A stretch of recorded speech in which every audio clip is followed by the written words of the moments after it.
Before studying, let us pray together.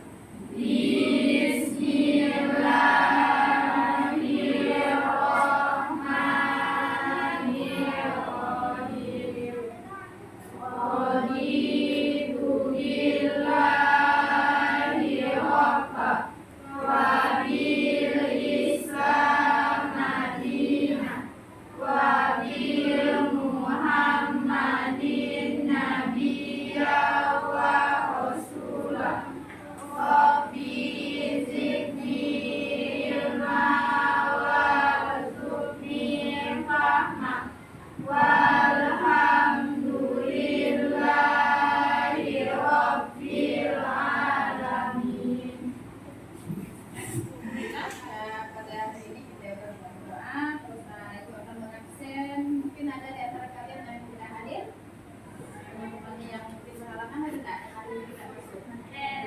Terus sebutkan satu perwakilan yang tidak hadir pada hari ini. Lupa kita. Terus keterangannya?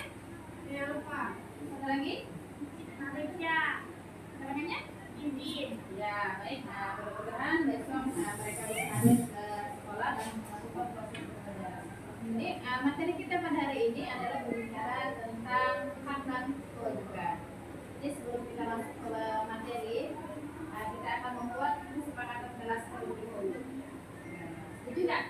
Setuju. Jadi bagaimana nanti kesepakatan kelas kita buat dan kalian harus mematuhi kesepakatan kelas yang sudah kita buat bersama-sama. Ada yang mau menuliskan apa yang harus kita buat di dalam kesepakatan kelas pada hari ini? Coba, silakan. Desi? John? Indra? Mohon maaf, Indra. Silakan.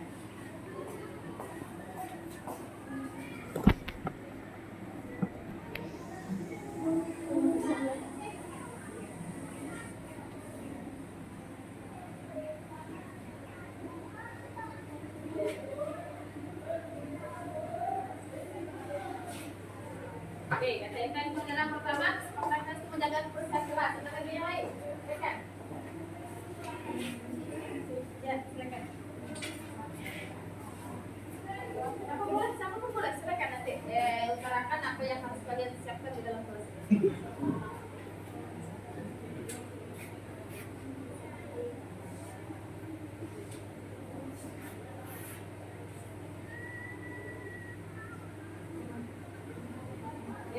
Lanjutkan.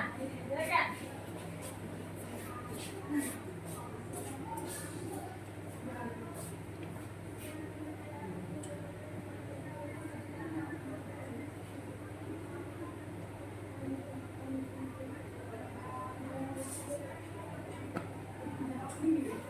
Ya, ada lagi? Nomor 3, menjaga keamanan kelas. Jadi kelas itu harus dalam keadaan aman.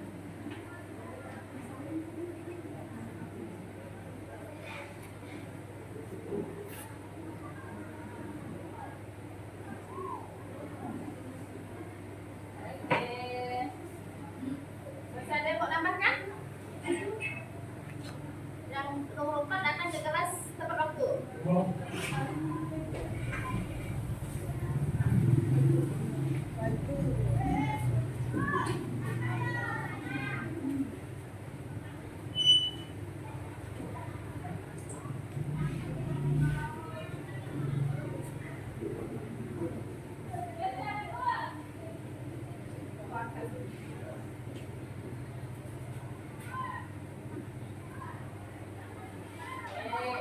Poin nomor 5 itu ada musyawarah dengan baik. Masih ada? Baca diri yang dulu. Tidak, tidak.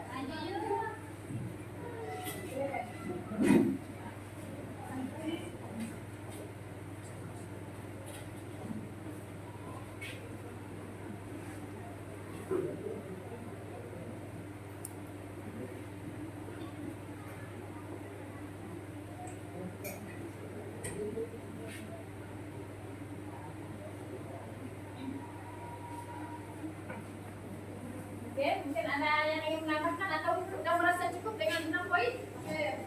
Masih ada? Kalau masih ada silakan, kalau udah merasa cukup aja kita evaluasi di 6 poin. Ada? Silakan. Kalau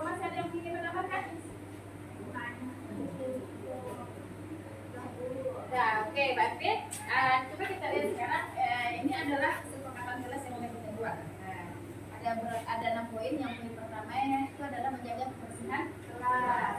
Jadi kalian harus piket sebelum pelajaran dimulai ataupun setelah pelajaran berakhir di kelas. Artinya sebelum pulang ke rumah masing-masing kalian boleh piket terlebih dahulu. Setuju nggak dengan itu? Menjaga kebersihan kelas? Yang kedua, berpakaian rapi dan sopan. Berpakaian rapi dan sopan. Jadi tidak ada istilah pakaiannya yang tidak masuk ke dalam, kecuali pakai baju busang ya. Jadi busang itu bebas. Jadi antara masuk ke dalam ataupun mau di luar. Yang ketiga, menjaga keamanan kelas. Gimana keamanan kelas? Perlu? Yang keempat, datang ke kelas tepat waktu. Artinya tidak ada peserta didik atau siswa yang datang yang terlambat. Yang kelima adalah musyawarah dengan baik. Artinya di dalam diskusi kalian bisa berkolaborasi, bisa menyampaikan ide dengan baik sama dalam anggota kelompok. Terus yang terakhir adalah tidak bermain HP saat belajar. Tidak bermain HP. Jadi untuk membuat kesepakatan kelas, alangkah baiknya kita tidak menggunakan kalimat yang negatif. Kalimat negatif ini contohnya. Nah, baiknya kita ganti dengan kalimat yang berkonotasi positif. Apa? Coba kita ganti ini. Jangan dilarang bermain HP saat belajar. Nah, kita ganti kata tidak ya. Setuju? Jadi ini adalah kesepakatan kelas. Setelah kita buat kesepakatan kelas, nanti akan kita berikan konsekuensi dari kesepakatan kelas. Tentunya pada poin 6. Konsekuensinya apabila kalian melanggar pada poin 6, apa nanti konsekuensinya? Paham kan? Jadi sudah kita buat kesepakatan kelas dan kita akan lanjutkan dengan proses pembelajaran.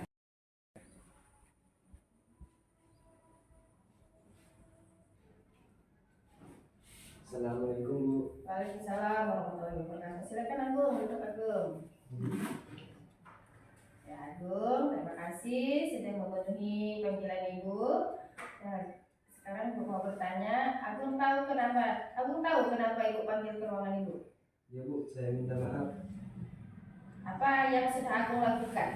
Saya tidak akan mengulangi bermain game dalam kelas Bu. Iya, sekarang Agung sudah tahu bentuk kesalahan Agung dan kita akan melihat keyakinan kelas apa yang sudah Agung langgar. Keyakinan kelas tentang fokus dan aktif dalam pembelajaran Bu. Iya, Agung, itu adalah harapan Ibu supaya Agung tetap fokus dalam belajar dan tidak bermain game di dalam kelas pada saat ada gurunya ataupun gurunya sedang menjelaskan. Harapan Ibu ini tidak berlaku untuk mapel pelajaran PKN dan berlaku juga untuk mapel pelajaran yang lain. Ya Bu, saya minta maaf dan tidak main game di dalam kelas lagi. Oke, jadi Agung sudah tahu untuk kesalahannya supaya Agung tidak mengulangi kesalahan yang sama. Sekarang silakan Agung balik ke kelasnya dan tetap semangat dalam belajar dan harus fokus di dalam menerima materi pembelajaran. Bu, terima kasih. Oke. Bu. Ya, silakan Agung.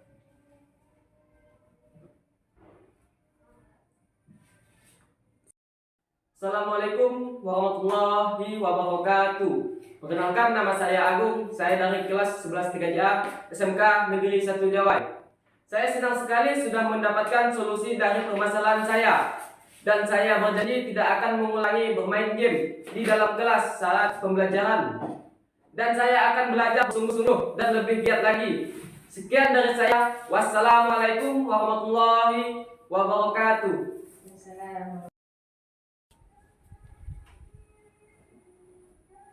Assalamualaikum warahmatullahi wabarakatuh. Silakan ibu kita.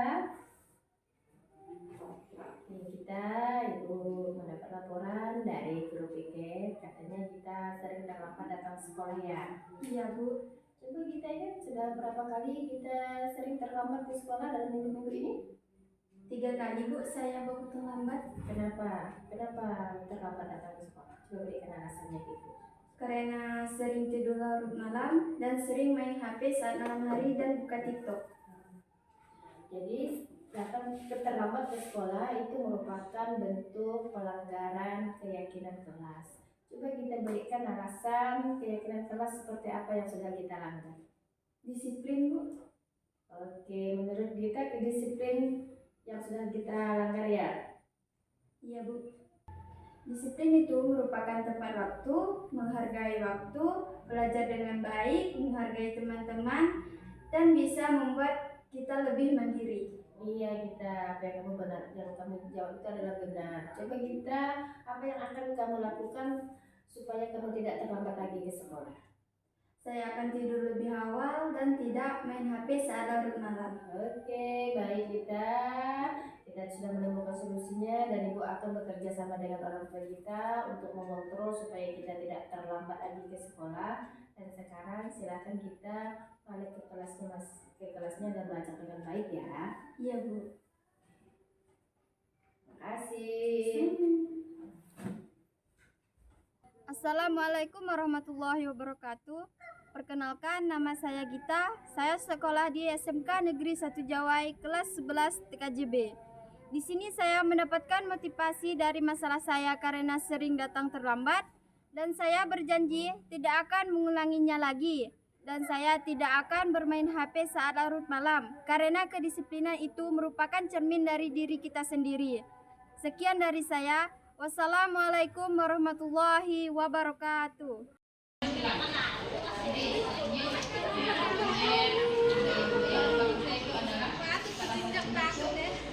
Budaya-budaya Sarah, terus Tawa, itu budaya-budaya yang bisa kita kaitkan untuk memberikan motivasi kepada anak didik kita.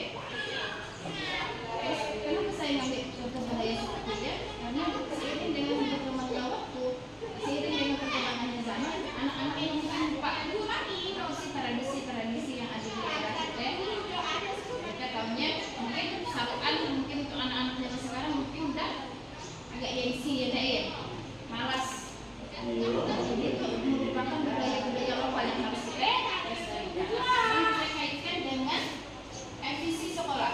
Visi sekolah. Itu adalah visi sekolah kita. Visi sekolah kita adalah mengajarkan lulusan yang terakhir berpartisipasi dan merasa terpuji untuk dapat menyesuaikan dengan perkembangan lokal maupun internasional.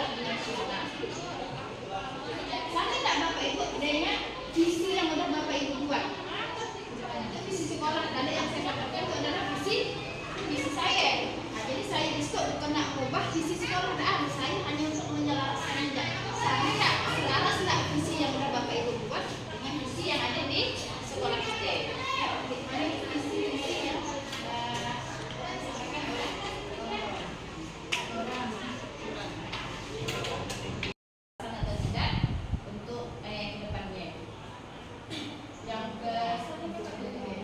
itu adalah mimpi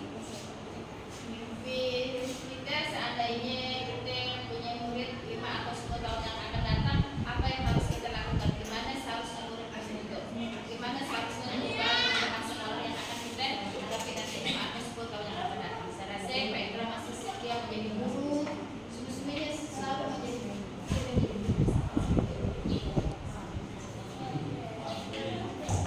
Mudah-mudahan 5 atau 10 tahun yang akan datang sekolah kita seperti itu. Tingkatannya, gedungnya bagus, 2 tingkat, siswanya ya bisa dibilang diandalkan, masuk sekolah-sekolah yang standarnya luar biasa. Itu yang kita sebagai seorang guru. Oke, sebelum kita masuk membuat visi, saya akan membagikan kalimat tumpang yang akan diisi oleh Bapak Ibu. Saya beri waktu sekitar 5 menit. Di situ adalah kalimat tumpang.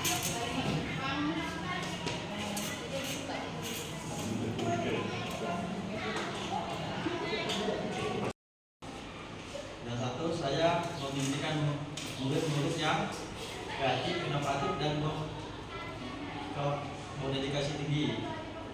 pula saya percaya bahwa murid-murid adalah anak-anak yang memiliki karakter yang unik dan memiliki keistimewaan dan bakat yang dapat digali potensinya. Yang ketiga, saya pun memimpikan murid-murid yang benar-benar sadar bahwa mereka adalah unik. Yang keempat, dalam mendidik mereka di sekolah mengutamakan pendidikan berkarakter. Yang kelima, saya dan guru lain di sekolah saya dapat membimbing dan menuntun murid agar dapat mewujudkan potensi mereka. Yang keenam, oleh karena itu saya dan guru lain di sekolah saya sangat paham kami perlu meningkatkan kemampuan kami dalam mengoptimalkan bakat dan keistimewaan mereka dengan cara yang berbeda-beda sesuai dengan karakter masing-masing dari siswa. Iya, visi dari Pak Syarifudin. Adapun visi dari saya adalah sebuah usaha untuk memotivasi dan menggapai kebutuhan yang akan direncanakan menghasilkan murid yang berakhlak mulia, kompeten dan berdaya saing tinggi yang akan direncanakan.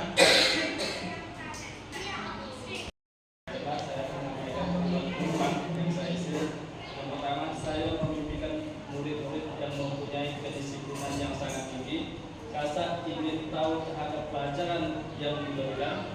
Yang kedua, saya percaya bahwa murid adalah orang-orang yang berkeinginan maju, memiliki value atau nilai yang sangat tinggi.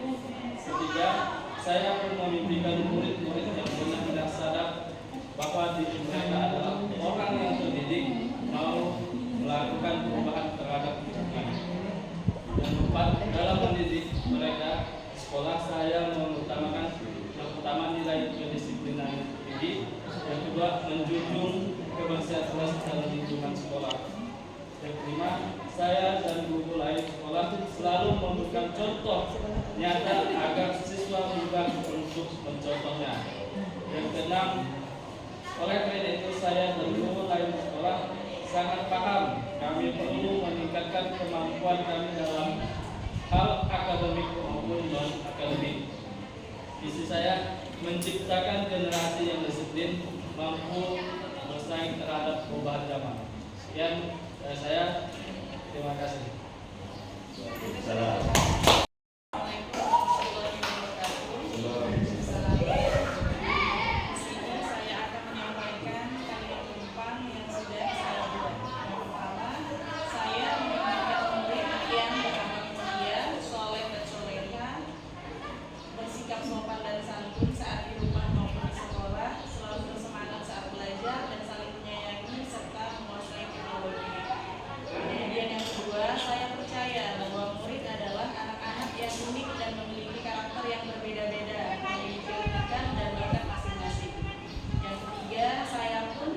Memimpikan murid-murid yang sadar bahwa diri mereka adalah penuntut ilmu. Kemudian yang keempat, dalam mendidik mereka di sekolah, saya mengutamakan adab seorang murid kepada guru dan menjadi pendengar keluh kesah murid. Kemudian yang kelima, saya dan guru lain di sekolah saya paham bahwa setiap anak memiliki bakat dan kemampuan masing-masing serta memiliki latar belakang keluarga yang berbeda-beda. Kemudian yang keenam, oleh karena itu saya dan guru lain di sekolah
berhasil, saya ucapkan kepada Bapak Ibu Assalamualaikum warahmatullahi wabarakatuh.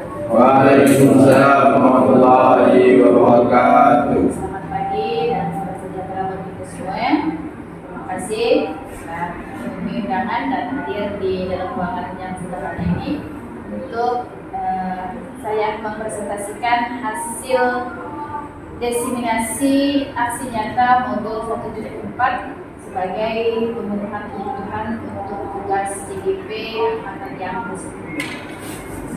Jadi sebelum kita memulai kegiatan presentasi hari ini adalah kita baca doa terlebih dahulu agar proses ini berjalan dengan baik dan lancar. Marilah kita berdoa menurut agama dan kepercayaan masing-masing. Berdoa di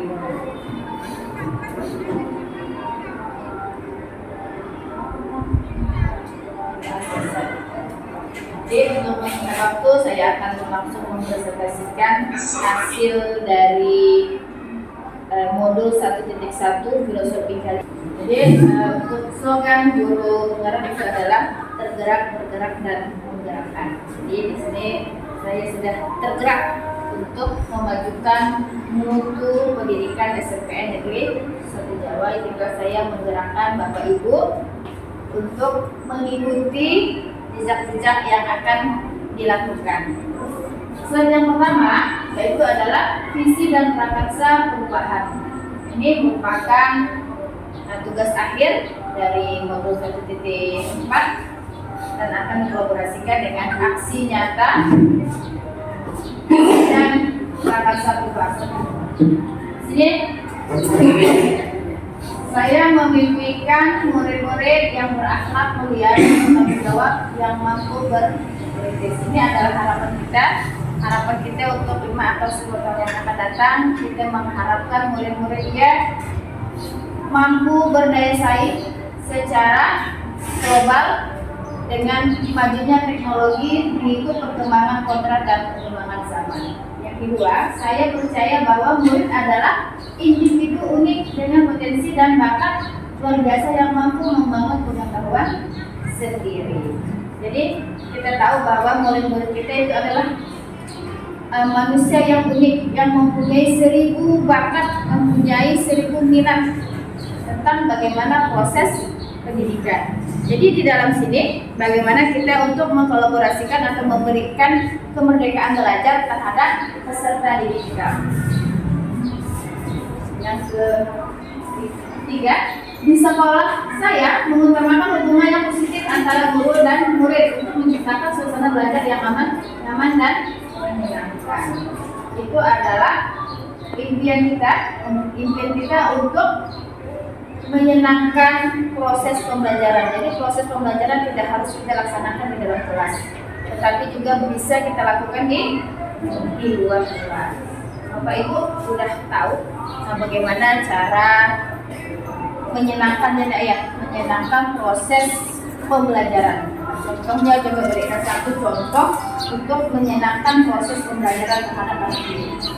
Apa yang harus kita lakukan sebagai seorang guru? Bermain edukatif. Ya, bermain secara edukatif. Ada lagi yang lain?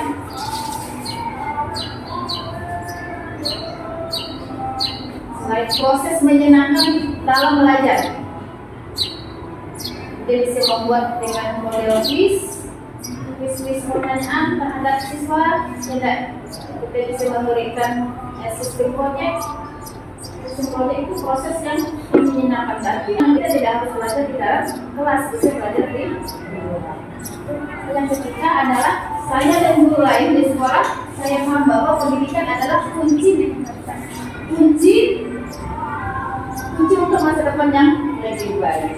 Jadi kita sebagai seorang pendidik itu adalah panutan dari peserta didik kita, bagaimana kita bertindak, bagaimana kita bersikap, itu menjadi contoh, menjadi bahan koreksian anak-anak. Apa yang kita lakukan itu menjadi sorotan tingkah laku kita dan akan diimplementasikan kepada anak-anak nantinya. Terus slide yang kedua, ini adalah pertanyaan rumpang yang terkait tentang mimpi kita nanti, mimpi kita 5 atau 10 tahun yang akan datang. Kita mengharapkan anak-anak itu seperti apa.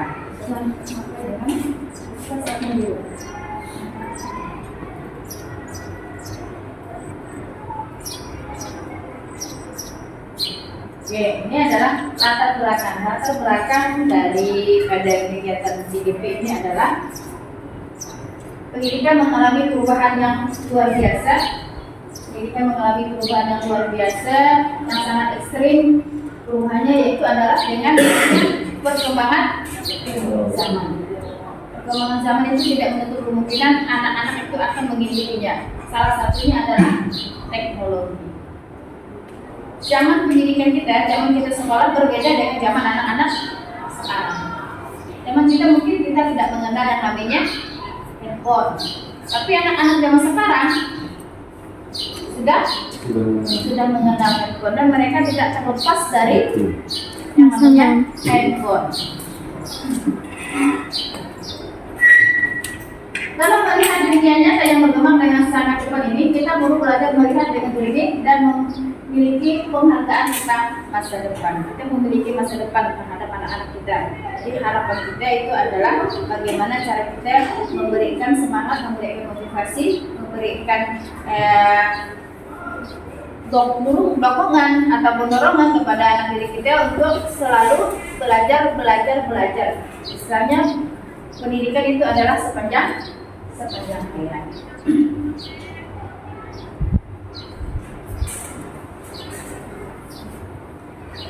Di sini adalah coba kita lihat dari kenyataan dari tersebut, guru perlu terus berlatih dan meningkatkan kapasitas diri. Kapasitas diri seperti apa yang harus kita tingkatkan sebagai seorang guru? Apa yang harus kita lakukan sebagai seorang guru untuk meningkatkan kemampuan diri kita sendiri? Pernah ikut webinar?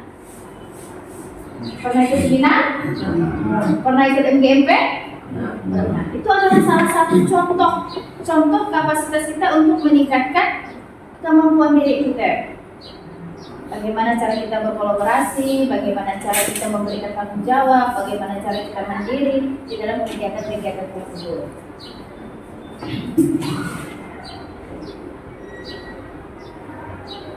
Harapan bersama adalah visi bersama. Visi sekolah itu adalah tujuan kita untuk mencapai target yang ingin kita ingin kita capai. Ada yang tahu visi SMKN Negeri 1 Jawai?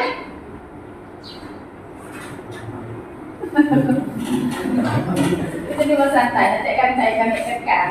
Santai.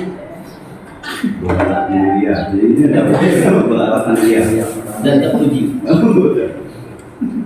Ini adalah visi yang saya buat. Visi saya nanti akan kita selaraskan dengan visi SMKN Negeri 1. Mewujudkan murid yang unggul, berkarakter, cerdas dan kreatif melalui pendidikan yang holistik berbasis teknologi. Sesuai dengan SMKN Negeri 1 Jawa itu jurusannya adalah ada komputer jaringan, ada teknik sepeda motor dan ada agribisnis, tanaman pangan dan hortikultura. Bagaimana cara kita memanfaatkan teknologi yang ada, seperti misalnya ATPH. Jadi cara bertanamnya tidak secara tradisional, harus menggunakan secara teknologi, misalnya dengan hidroponik. Itu merupakan salah satu perkembangan dari teknologi. Yang ke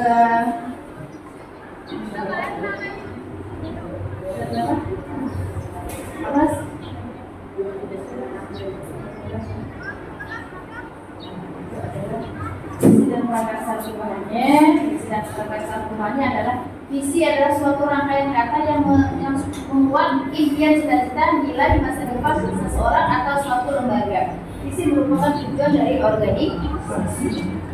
Ada organisasi kita di sekolah? Ada salah satunya? Ya, salah satunya itu adalah OSIS. Itu organisasi. OSIS itu adalah organisasi untuk tingkat pelajar. Kalau guru, organisasinya adalah PGRI Jawa, MGRB, MKKA, organisasi. Visi tercipta dari hasil pemikiran bersama terkait gambaran masa depan organisasi. Ia juga memiliki fungsi untuk menentukan langkah ke depan, menginspirasi anggota, memotivasi agar memberikan kontribusi yang maksimal. Jadi bagaimana cara kita mengkontribusikan organisasi kita itu terus berkembang dan berjalan, tidak hanya vakum buat organisasi, tapi kenyataannya organisasi itu tidak berjalan dengan sendirinya dengan baik.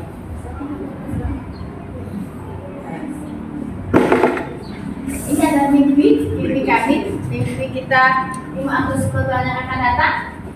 Kami mimpikan sekolah yang aman dan nyaman, pembelajaran yang menyenangkan, interaktif, serta bermakna sehingga menghasilkan murid yang beriman dan bertakwa, cinta tanah air, mandiri, peduli lingkungan, kreatif, kompetitif, dan berbudaya yang tinggi. Jadi kita selalu menginginkan anak-anak itu mempunyai skill, mempunyai keterampilan, karena kita mengharapkan apabila mereka lulus dari SMK Negeri 1 Jawai, mereka sudah bisa membuka usaha lapangan sendiri ataupun bisa bekerja dengan dunia industri. Itu harapan kita. Jadi ini dikaitkan dengan kehidupan kita sehari-hari. Ini adalah visi saya. Adik-adik sekolah ini saya mewujudkan murid yang unggul, berkarakter, cerdas, dan kreatif melalui pendidikan yang holistik berbasis teknologi. Ini visi saya. Visi saya seperti yang mewujudkan murid yang unggul, berkarakter, cerdas, dan kreatif melalui pendidikan yang holistik, artinya pendidikan yang sejalan, sesuai dengan kodratnya, sesuai dengan alamnya, sesuai dengan perkembangan zamannya. Itu impian saya. Mudah-mudahan impian saya itu sama dengan impian ibu-ibu ataupun bapak-bapak yang ada di ruangan itu.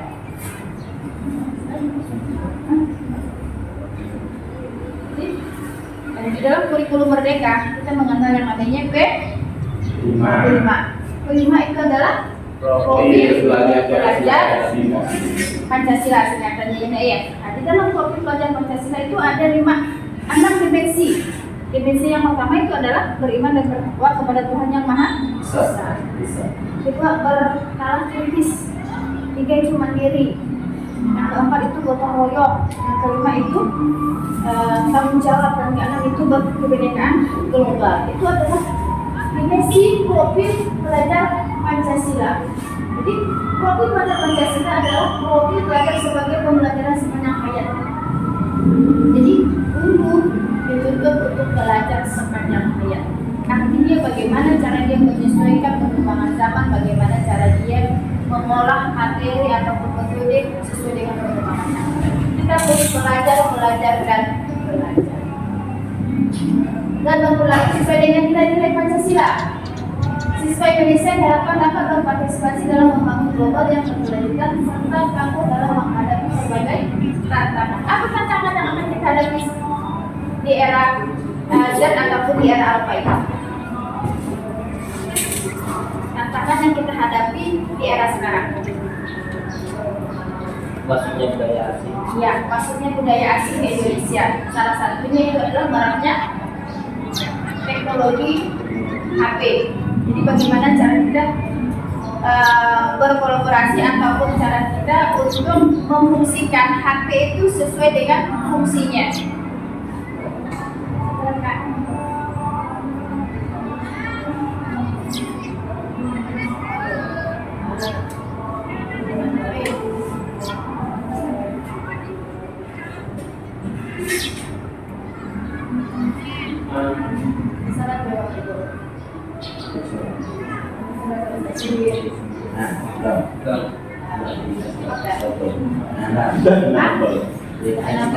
Ini adalah dimensi profil pelajar Pancasila. Yang saya sebutkan tadi itu adalah misalnya beriman dan bertakwa kepada Tuhan Yang Maha Esa dan berakhlak mulia.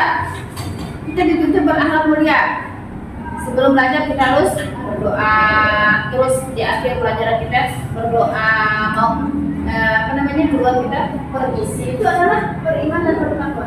Yang kedua adalah mandiri. Artinya apabila kita diberikan tugas tugas, kita siap menanggung tanggung jawabnya, kita siap dengan konsekuensi yang akan kita lakukan. Terus berkenalan kritis, bagaimana menciptakan pembelajaran atau membuat asesmen itu yang bersifat hot, artinya soalnya yang levelnya lebih tinggi, lebih cepat. Kreatif, membuat proses pembelajaran yang lebih menyenangkan sehingga siswa tidak merasa bosan, jenuh, ngantuk, lemah, letih dan sebagainya. Terus bergotong royong, bagaimana cara mereka berkolaborasi di dalam diskusi, dalam menciptakan misalnya suatu proyek. Ada tidak nilai-nilai gotong royongnya? Karena seiring berjalannya perkembangan zaman, nilai-nilai gotong royong ini lama-lama akan menjadi hilang, punah, ataupun dimakan zaman. Dan terakhir adalah berkebinekaan global. Berkebinekaan global sesuai dengan visi tadi itu adalah menciptakan lulusan yang berkarakter dan berwawasan yang tinggi. Jadi kita tidak kalah saing walaupun kita berada di daerah pinggiran, kita tidak kalah saing dengan lulusan-lulusan yang berada di daerah ataupun di pesisir kota.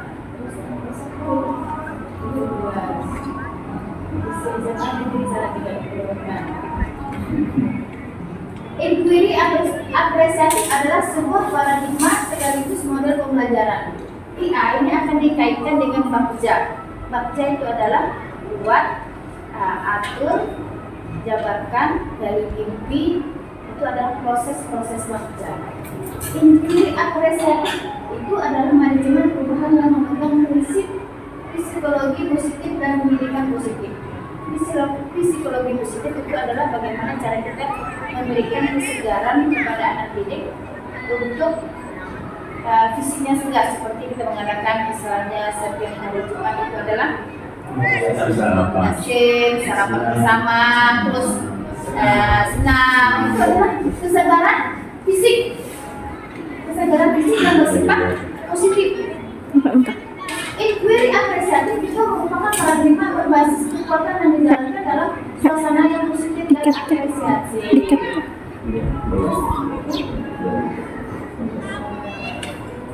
Ini adalah salah satu contoh proses pembelajaran yang menyenangkan. Saya rasa Bapak Ibu sudah tahu bagaimana cara mengelola kelas, cara membuat keyakinan kelas, cara memimpin sebuah proses pembelajaran di dalam kelas. Ini adalah dengan cara bermain game. Bermain game itu tidak dilarang di dalam proses pembelajaran, dengan catatan tujuannya itu harus tercapai. Game yang harus kita berikan ke siswa itu adalah game-game yang berbau edukasi. Iya, edukasi dan edukasi. Ini adalah inquiry apresiatif, usaha fokus pada kekuatan yang dimiliki setiap anggota.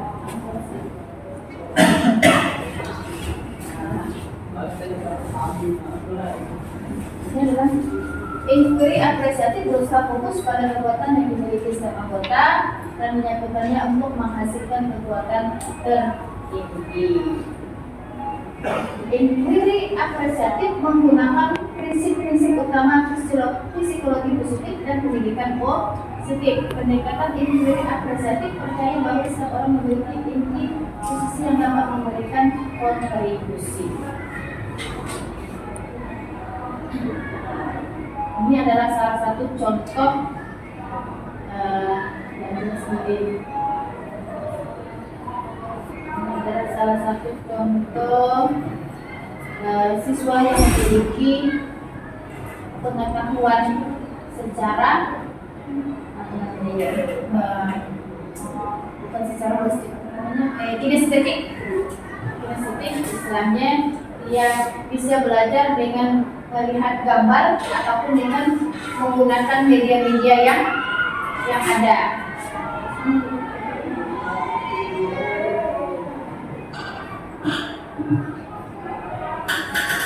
Industri apresiatif IA dengan maksud dari industri ini adalah untuk memiliki komunikasi siswa melakukan kreasi, kolaborasi yang berangkat dari kekuatan aset yang sudah dimiliki sehingga hasilnya lebih bagus. Apa aset yang sudah dimiliki oleh SMK Negeri Jawa? Aset kita apa? Aset Siswa. Ya, aset kita itu adalah siswa. Aset SMP yang terbesar ini adalah siswa ataupun peserta didik. Bagaimana cara kita memberikan pelayanan yang baik, pelayanan yang Islam yang menyenangkan, pelayanan yang memang kita sebagai guru itu adalah menghamba pada murid. Menghamba pada murid itu ada tanda kutip, menghamba pada murid. Berarti kita selalu memberikan pelayanan yang terbaik terhadap murid. Tidak boleh berbicara yang harus santun.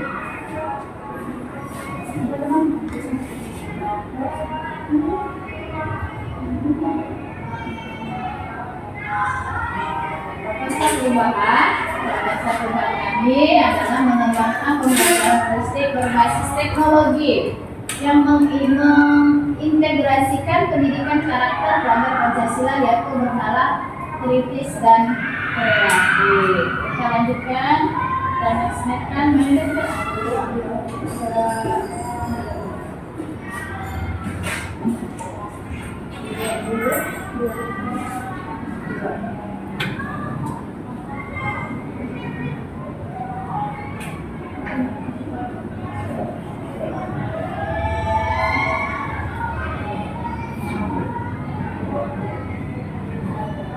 ini adalah perasa yang kita ubah yang harus kita tidak pada murid yang empati yang kita berikan itu pelajaran bukan. Pertanyaannya apa itu perasa itu untuk merubah? Tidak kita menggunakan cara mencatat so baik kita memberikan pelajaran kepada peserta didik yang tujuan dari pendidikan, tujuan dari pelajaran kita itu adalah ingin sampai selesai.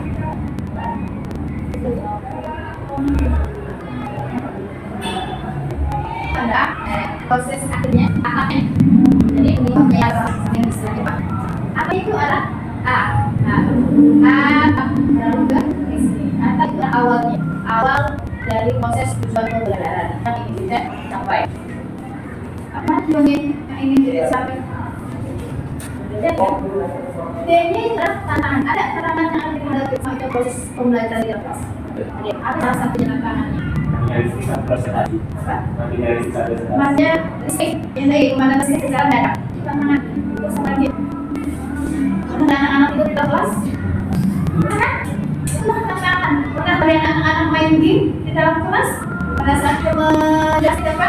Itu adalah tantangan bagaimana cara kita memberikan fokus atau semangat mereka supaya asik dengan dirinya sendiri. Memberikan aksi adalah kita bergerak.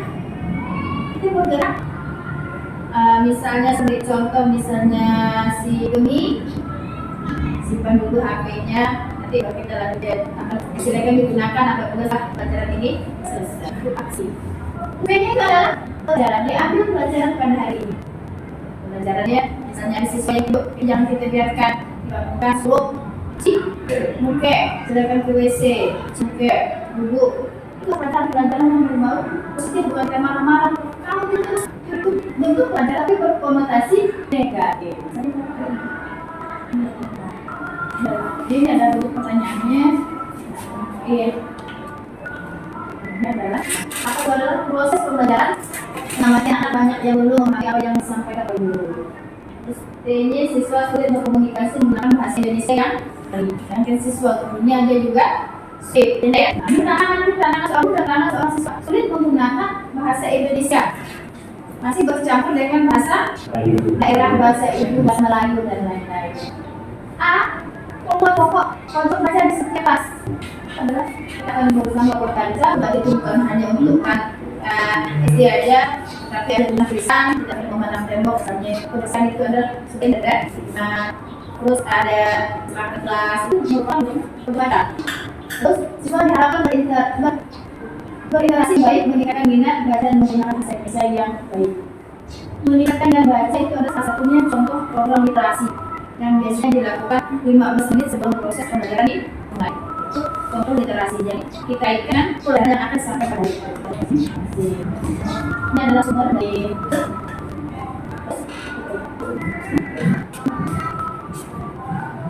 sesuai visi sekolah. Apa inisiatif perubahan yang akan dilakukan bersama teman-teman di sekolah? Terus apa saja pembahasan akan dilakukan dulu? Berapa kelas membutuhkan visi sekolah? Nanti harus diperlukan. Ini akan dijawab. Terus apa kegiatan yang dilakukan dulu? Orang tua pelakukan itu sudah apa saja kegiatan yang akan dilakukan untuk merealisasikan tentang pengetahuan. Terus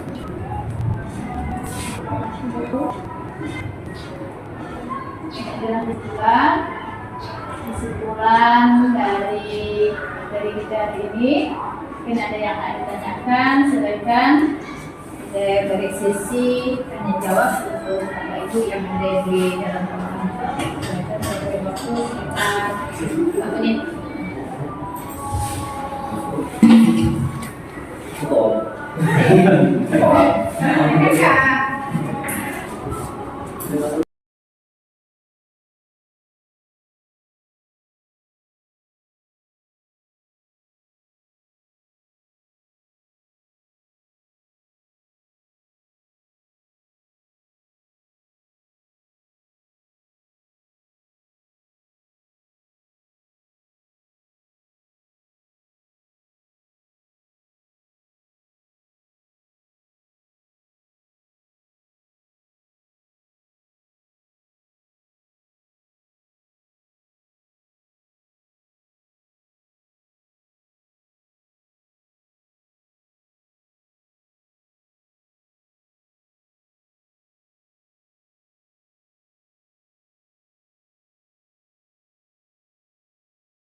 Ini adalah filosofi pendidikan ajar dewasa. Pendidikan adalah tempat persemaian benih-benih kebudayaan dalam masyarakat. Ajar dewasa memiliki keyakinan bahwa untuk menciptakan manusia Indonesia yang beradab, maka pendidikan menjadi salah satu kunci utama.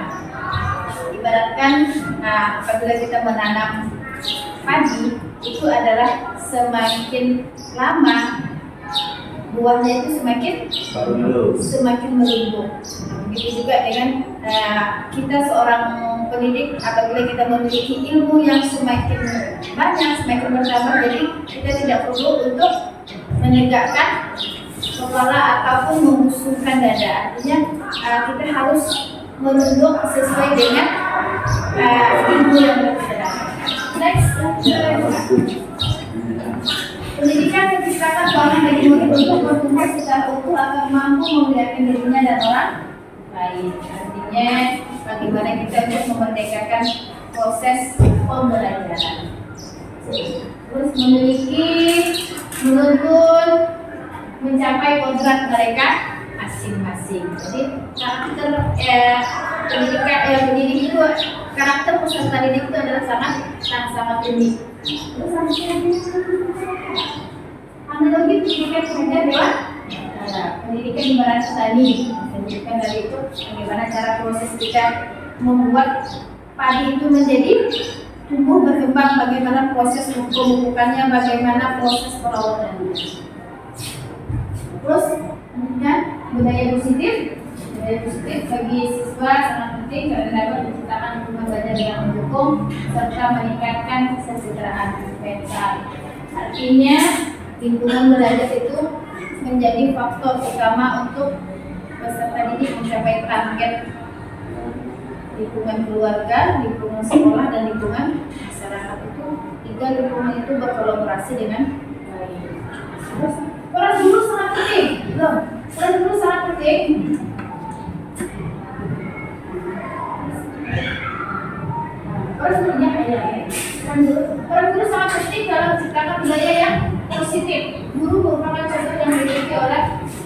siswa. Garuk kepala mungkin akan diikuti oleh siswa. Bapak itu adalah bapak garuk, sering menggaruk-garuk. Terus bapak itu, ibu itu suka marah-marah. Disebut dengan ibu garang, ibu judes. Terus melalui komunikasi yang baik, pembelajaran yang interaktif dan pemodelan perilaku yang positif, guru dapat membentuk budaya yang mendukung pertumbuhan dan kerjasama. Jadi hasil cepat dan bentuk kerjasamanya di sini. Jangan lupa.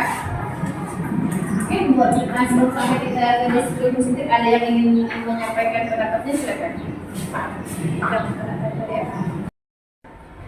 Ya, silakan Pak. Nih, kita kalau menghadapi siswa yang istilahnya malas dalam belajar di kelas, itu bagaimana caranya?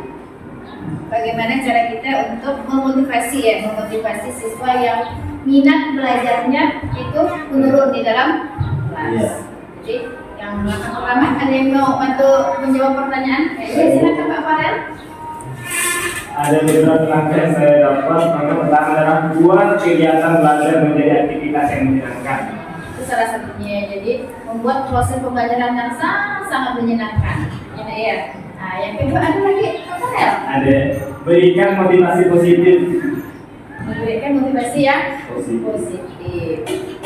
Motivasi positif itu bisa berupa pujian, sanjungan, terus nyanyian tepuk tangan, hadiah itu bisa diterima dengan reward. Tetapi kalau keseringan kita memberi reward, itu akan menjadi kebiasaan dan menjadi hal-hal yang negatif. Kenapa? Karena anak-anak kalau tidak diberi hadiah, motivasinya berkurang. Jadi keseringan memberi reward itu tidak baik untuk proses pendidikan. Gengsi disiplin ya Pak?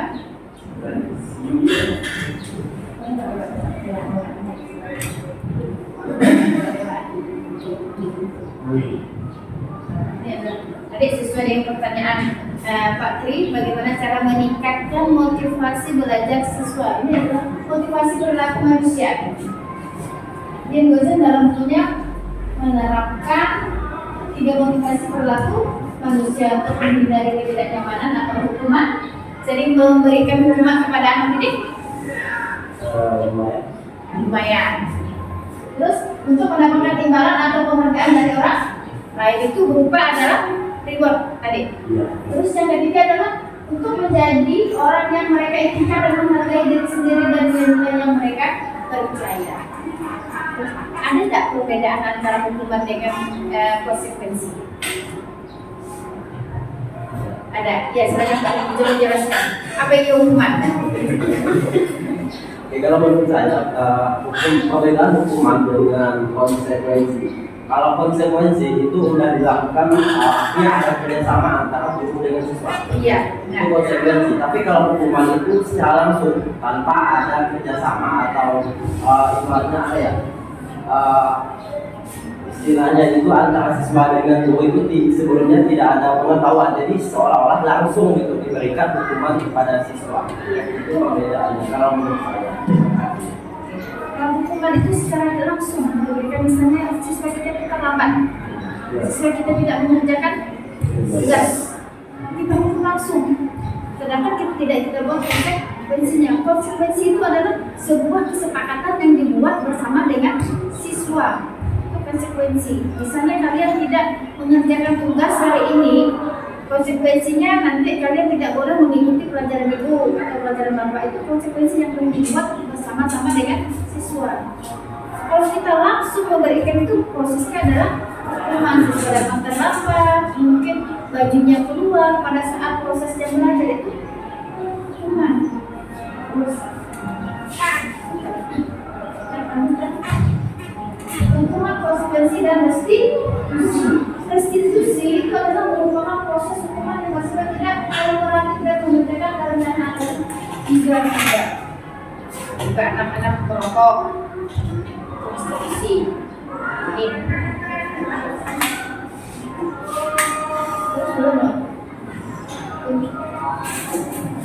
Restitusi merupakan apakah proses hukuman bersifat tidak kolaboratif dan menghadirkan terencana dan tidak dibangun untuk mencari solusi bersifat satu arah dan pihak untuk masalah mereka, dan guru yang memberikan dan membantu murid untuk berpikir, murid hanya menerima atau seperti biasa. Demikian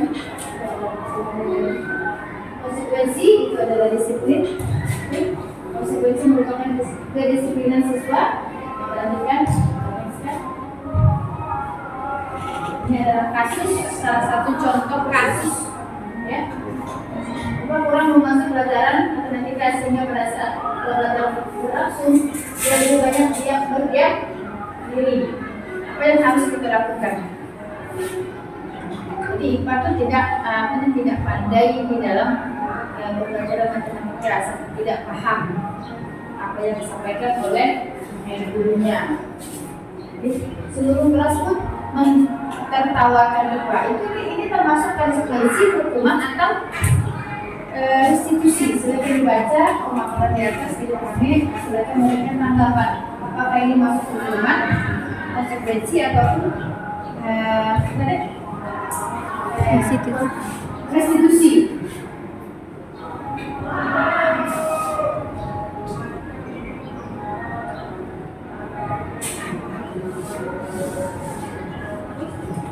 Dan dapat gambaran dari kasus di atas. Restitusi. Menurut Pak Tri itu adalah restitusi. Iya. Ya. Disepakati.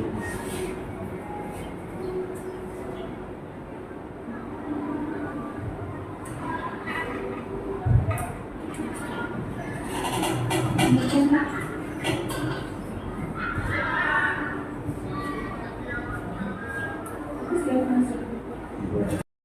Ini adalah salah satu bentuk dari restitusi yang dilakukan oleh Pak Seno terhadap IPA apabila dia tidak mengerjakan atau tidak melaksanakan tugasnya dengan baik. Kita sudah berada di tahap akhir, di refleksi. Apakah Anda setuju dengan tindakan dari Pak Seno atau terhadap IPA yang memberikan hukuman apabila IPA tidak mengerjakan tugas? Setuju tidak dengan tindakan Pak Seno tersebut? Setuju. Menurut Bapak Ibu, tindakan Pak Seno yang terhadap IPA adalah sebuah hukuman atau konsekuensi? Hukuman apabila tidak melakukan tugas yang lanjutkan. Itu untuk sesi acara hari ini. Mohon maaf dan sudah akhirnya dan wassalamualaikum warahmatullahi wabarakatuh. Waalaikumsalam warahmatullahi wabarakatuh.